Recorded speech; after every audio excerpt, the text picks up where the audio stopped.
Seven Dust and Mammoth WVH, Wolfie Van Halen's band. It's going to happen at Jacobs Pavilion on Tuesday night, August the 8th. Tickets, info, everything else at axs.com. Caller 10. This pair is yours. For Alter Bridge, Seven Dust, and Mammoth WVH. Good luck. 216-578-1007 or 800-348-1007. Are the days getting longer? Or does this show just make it feel that way? The Alan Cox Show. On 100.7 W. Send me a text, that's how you do it. If you're watching live at alancoxshow.com, thank you to Bashua Nick Nutter, helping out back there in the video department. You can leave us messages, too, if you listen on the iHeartRadio app. Wherever you do that, little talkback button there to drop us quick little messages. If you are a new listener, tell me where. I'm out of state. Tim listens in Grand Rapids. Marty is in Palm City, Florida. Greg's a new listener in Indianapolis. Paul's up in the AA in Ann Arbor. Luke is in Colorado Springs. And Ruby is in San Antonio. Have you guys ever hosted the Cleveland Funny Bus? Have not. Well, we're going to start doing this. I'm pretty stoked about this. The Cleveland Funny Bus is, I've been in this area for 13 years. And if I had to tell you about the city, I would be struck dumb because there's a lot of it that I don't know. Starting next Wednesday night, every Wednesday starting May 10th, it's going to be Alan Cox Show night on the Cleveland Funny Bus. I will be your host next Wednesday night. Julia Mary will be your tour guide. And so the way they do this is I'm just kind of there, hey, guys, whatever. But they have local, very funny people who will tell you what's going on the tour, the history of the area, the sights, the sounds, the whole thing. Now, we will meet you at Collision Bend. You can BYOB too. $33.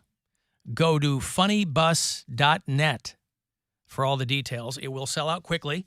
But our inaugural Alan Cox Show night on the Cleveland Funny Bus is next Wednesday night, and then every subsequent Wednesday, for the time being, we'll do this. I'll host the first one. Perhaps Bill will host one. Maybe Mary will host one. Maybe. How long? For indefinitely? We're doing this forever? Well, they do it Well, nothing's forever, but I mean, yeah, we'll start it next week, and we'll see how it goes. I think people will have a good time. Mm-hmm. So it leaves from Collision Bend Brewing. You get a couple of complimentary pops, by the way, too. So when you get to the bar before the tour takes off, show them your digital ticket. But funnybus.net to get your tickets, and we will shove off next Wednesday night. I think it's 7 o'clock. I think it's a 90-minute trip, and I'm looking forward to it. So just go to funnybus.net for all the details. But the first one is next Wednesday night. Tell us when your funny bus is. What's that? Tell us when your funny bus jokes. Well, I don't need to have the jokes. The comedians on the bus will have the jokes. He's eye candy. I'll say, hey, I'm the eye candy. What's going on, everybody? It's Alan Cox Night on the Cleveland Funny Bus. I am Cox Knight.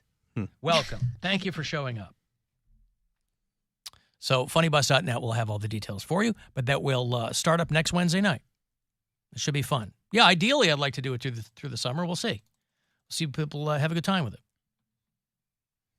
I don't think that Jerry Springer had a lot of kids. I think, in fact, he might have had one daughter, and she is now going through what to do with Jerry Springer's fortune. Jerry Springer made a lot of money over the course of his career. That show was in syndication for a long, long time. Of course, he had a piece of it. They're estimating Jerry Springer's fortune at around $80 million. And so they have to figure out what they're going to do with that money. He has one daughter with his ex-wife. He and his ex-wife got divorced in 1994. They were married for a little over a decade. But, otherwise, single dude. He's working all the time. What's he spending his money on? I don't know how far along he got when he did Dancing with the Stars, but, I think he went early. I think Jerry Springer got blown out early on that season. He did Dancing with the Stars in 2006. He eventually got 5th place is what this says. But Jerry Springer, of course, died last week, and now anytime someone of weight financially dies, they have to put it out to the family and everybody else, say, hey, what do you want to do with this money? How are we going to spend or divvy up Jerry Springer's net worth? Well, that's for his daughter to figure out. That is the house that hill rods fighting each other built. Welcome. Get so much crap for being a hillbilly, and here it is, giving generational wealth to others. Right? You know? Well, but not to the people It's on a the thankless job, Not to people Alan. on the show, though. Jerry Springer got the wealth. I know, I'm saying, His but daughter we will get the provided money. it. We provided the Jerry Springer wealth. It was on your backs.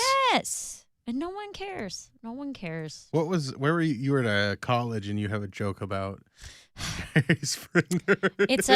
I mentioned my dad having another kid, and then I say we only watched Jerry Springer because he was showing us game tape. I mentioned Jerry Springer and Maury, and they were like, we don't know what either of those things are. And I was like, oh my God. And then I realized there's no updated reference. Like that type of TV doesn't exist anymore. There are no new shows like Jerry Springer and Maury. There's not. Right. Dr. Phil kind of, but they're not like fighting each other. But isn't the Maury Show still on? I don't. He's got to be No, like I think- 100. Reruns. I think it's done. Oh, I didn't realize. He's been done for a couple years. Oh, he has. 'Cause Okay. I remember when he announced it.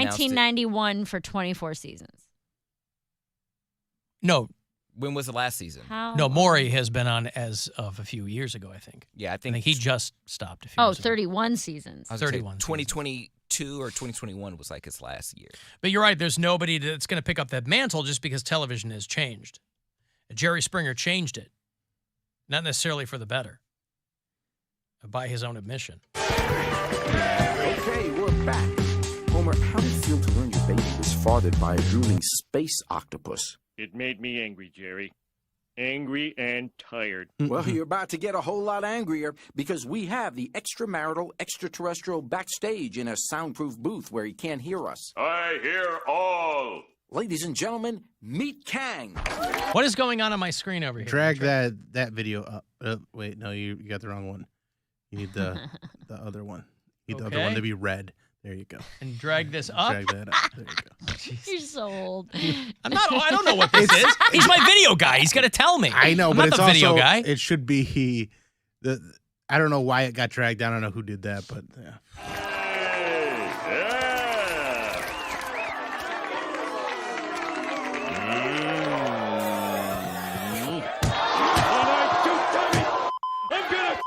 Well, all right. The Simpsons on Jerry Springer Show. Ha ha ha.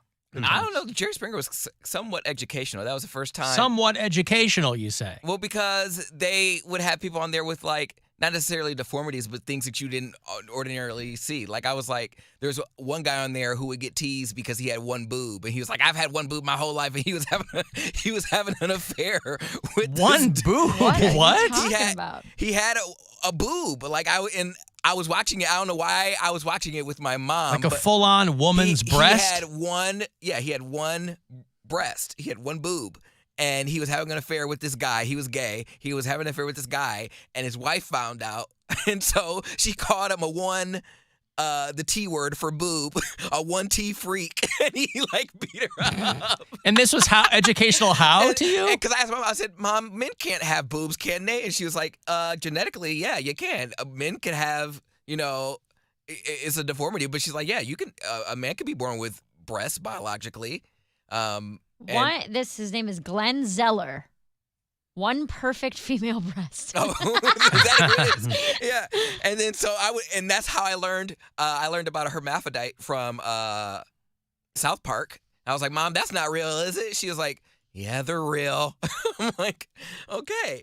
This is why you don't want kids watching stuff after like a certain time, because then all these shows come on and I have questions and I have to call my mom, the nurse, to ask her. Yeah, So- God forbid your children might have questions. You might have to talk to your kids. Yes, Oh, but- my God. Well, your mom was at work Yeah, but like in that setting, or asleep. I'm calling her up, Mom. I was watching Jerry Springer, and this guy was fighting because he had one boob. Is that real? And she's like, well, I didn't see the episode, but yeah, a guy can have a boob. I'm like, really? He can have like one big D? One big, double D cup, boob? yeah. She's like, yeah, he can have a man can be born with boobs. Yes, that's real. Yeah, Maury ended last September. That's crazy. He's 83. 30 years. It's the longest running daytime talk show with a single host in American history. What I love about The Maury Show is when it first premiered, he wanted it to be like Oprah. Mm-hmm. So those early promos were, today we're going to see, it's a little bit of light in an otherwise dark world and blah, blah. And they figured out real fast, hey, nobody cares about this. There's already an Oprah show. Mm-hmm. And then he kind of eased into more tabloidy stuff because I think he came from Inside Edition or something like that. And so the early days of The Maury Show were like transgender, back when it wasn't all anybody was talking about. Right. When it was still kind of on the fringes of people discussing it. I was going to say, those taglines were, now looking at it, it would be like, The show would get canceled for the things they would put. yeah, because it would be like, hands off my TR word for transgender, like, they would have like taglines like that. Yeah, they'd have tranny in the chyron down below. Mm-hmm. Yeah, I didn't want to say. I didn't know if I. Well, no, it was on TV. I mean, but again, he kind of stumbled into the paternity tests, and they saw the ratings go through the roof. And they go, well, I guess we're doing this now. I want to get my Jerry beads. Man, I'll never get them now. Stupid Steve. No one wants to go see his stupid show. Steve. But all those shows were super popular, but Springer was so popular. I just had a director on my podcast, and this guy, Justin Pearson, who's in like the hardcore scene, which is not a scene that you get into to get famous. Like the only time people would recognize him is because him and some of his roommates went on Jerry Springer and got into fights and like said they were all sleeping with each other, and like it was all kind of manufactured. Yeah. But this is a guy that has been in music professionally for 25 years, and the thing that he still gets recognized for the most is that episode of Springer that he was on. Yeah, it's just crazy how many people watch that show, how popular it was, and like the fact that you're watching it. As like, how old were you when you were watching it? Poundcake, probably. Dude, 8 we or were 9 like, yes, years old. that show was I don't always know. on in my house too, and I was third like, grade. yeah, first grade, I'm 7. Steve. Yeah, it's something like that. I was young because. And the fact that Steve was able to spin it off into a decent That's career. how big Jerry Springer was. Yeah. Right. His bodyguard got a show. Mm-hmm. Take care of yourself. Well, and Wilkos' each other. wife, though, was one of the producers, I think, so that didn't hurt. But and I they all- always liked his final thought though, because it always was him trying to be like, you don't have to punch each other. Just stop. yeah, but it was just so. stop sleeping I with your love Jerry husband. Springer, but it was so disingenuous. You do I liked it. You do a full hour of people trying to strangle each other, and then you get in front of the camera with this like, "Hey guys, you know what? Everything I just showed you for the last hour, and everything I will show you for the next 30 years." Let's not do that in real life, okay? Like, he should have just, as much as he owned the whole thing, that whole Jerry's thought was hilarious. Final thought. Whatever it was. There's It gotta was be so like And he silly. ended it every single mashup. time with Take care of yourself and take care of somebody else. No, he said take care of yourself and each other. And each other. That's what he said every time. Well, why don't you cancel yourself then, Jerry? Oh, it's good. I loved it. Oh yeah, there's like a 15-minute compilation of Jerry's final thought. I'm sure they're all perfect. They Yeah. tell you how to be a better person. Well, all the late night shows are going away for right now because they have the first Writers Guild of America strike in 15 years. So all of the late night shows are immediately on hiatus. Last one they did, it lasted about 4 months. And I like the tweet. It was a little premature from Jimmy Fallon before they announced they were going to strike. Jimmy Fallon said, like, I stand with my writers. I couldn't do my show without them. And he was clearly trying to show solidarity, but obviously it's true, right? Mm-hmm. Like, you're not going to be on if your writers are on strike. But they So did all stay the on late last night- time. Huh? They did stay on last time though.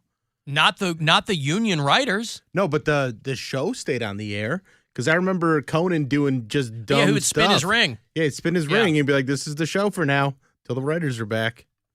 But I don't think they were all on. I Conan think- might have been, but I mean, Greg Gutfeld is going to be fine because they don't pay anybody over there at Fox News, at least not union dues. But the Writers Guild is, in the age of streaming, these people are like, look, we can't get screwed anymore because the bulk of writers' income used to be residuals.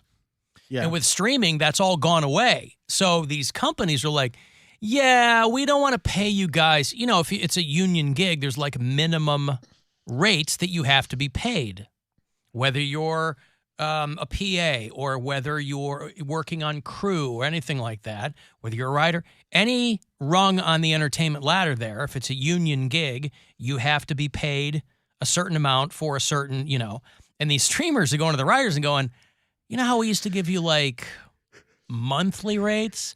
We want to pay you daily rates. They're like, we can't live, we want to get rid of contracts or whatever. And that ain't going to work. My radio station in Chicago is a union station.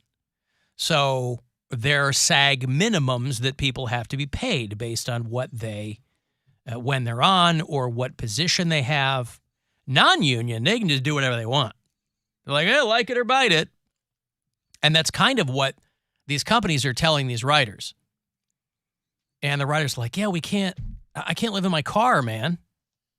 I'm sure some of these studios are like, we'll just have Chat GPT write all the shows. Yeah, there you go. I mean, they're not far from it. I'm sure that's in the back of their mind, but if you've read anything that Chat GPT has cranked out, you ain't going to watch that for more than, you're not going to watch that for any more than 3 hours, let's say that.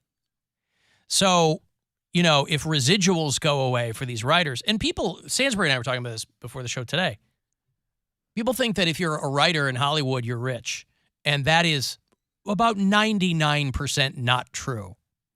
Depending on what kind of show you're on, what kind of deal you've got, most people in writers' rooms are not making a ton of money. They're comics. They're like if Mary got a gig in a writer's room or Bill or something like that. Yeah. They're comedians. They're still going out and doing gigs every night. And back in the day, Or they're jumping and writing on another show, because back in the day it was a much sweeter deal because you'd have, a season commitment or something. Mhm. And now they're like, well, if I can't be paid a day rate I'm not an extra. right. I'm in the Writers Guild.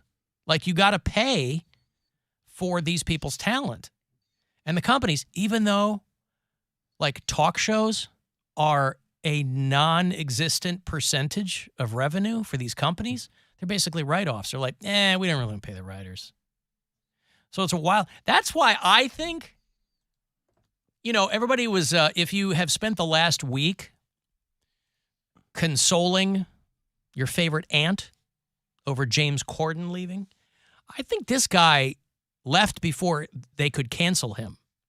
I think, because the story came out that they were losing $20 million a year on James Corden's show because it was so expensive to produce and they weren't making it back. So James Corden made this big deal about it's time for him to go. I think this dude quit before they could cancel him. I think he saw the writing on the wall, or there was something in the wind. But why would his show be so expensive to produce? What does he do? They threw him a bag of money. They didn't have a But, plan I thought you were after meaning- Craig Ferguson. I didn't know that you meant that was his pay. I thought you meant like his setup, his... All of it. Production costs, his Right. salary, all the salaries. Yeah, it cost $65 million a year, and they made less than $45 million a year. Well, then that's their fault. I Well, don't blame James part of Corden it- for getting his money. Well, no, but part of it is those shows just aren't as profitable anymore. But And they haven't adapted either. you're right. They- His stuff is all online, carpool karaoke and all that. And no one They're not even- making a ton of money on that. But also, he had to have known that was coming. And so he was like, yeah, guys, I think it's over for me. And kind of make it like, you can't fire me, I quit. So was he? Forgive me if I'm not familiar with him, but before he I got will the show, never forgive you. but before he got the show, what was he in England? What did he do? He's a sitcom star. Okay, yeah, And they had no plan after Craig Ferguson. So Les Moonves goes, we got to. They threw that show at everybody. And they were like, no, I don't want it, And I don't know how Corden got into the mix. That Les Moonves saw him on stage or something in London and was like, I like that guy. Because he had done some stage work. He'd done some movies.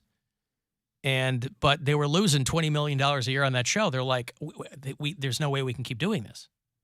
So that had to be part of that mix. He didn't feel like he was deserving of it. Well, And no, he wasn't. he said last year, like a year ago now, he's like, yeah, next year's going to be my last season. But by then whether or not, he'd been on for a while, whether or not your show's making money or not. He's one of those people. And if you're not, they're eventually going to come to you and go, you got to go. Or take a pay cut. These guys are already working Monday through Thursday, right? They're not doing Friday night shows. So they're working 4 nights a week. He's one of the people that I don't think would look normal if he was skinny. Like he Normal? wouldn't look right. I got news for you. Fat's normal. Okay, but he looks like he's supposed to be fat. Well, he is. But that's what I'm saying. Like he's not like we were talking about yesterday. What's his name? They got fat and skinny from Parks and Rec. Chris Pratt. Chris Pratt. Chris Pratt looks better, skinnier and muscular. I don't think Chris James Pratt could eat no fat. His wife could eat no lean. But Chris Pratt also carried his weight a lot different than James Corden does. Yeah, I don't think James Corden would look good as like a skinny guy. Well, He he's has going to too show big of a you. head. No, he's not. He's- When he takes over for Krasinski in the Jack Ryan Yeah, franchise, he'll show you. He's the next I love Bond. him. Yeah, the next Bond, James Corden's the next Bond. Breaks into song while he's chasing down bad guys. I've got to take a break. Next chance for you to grab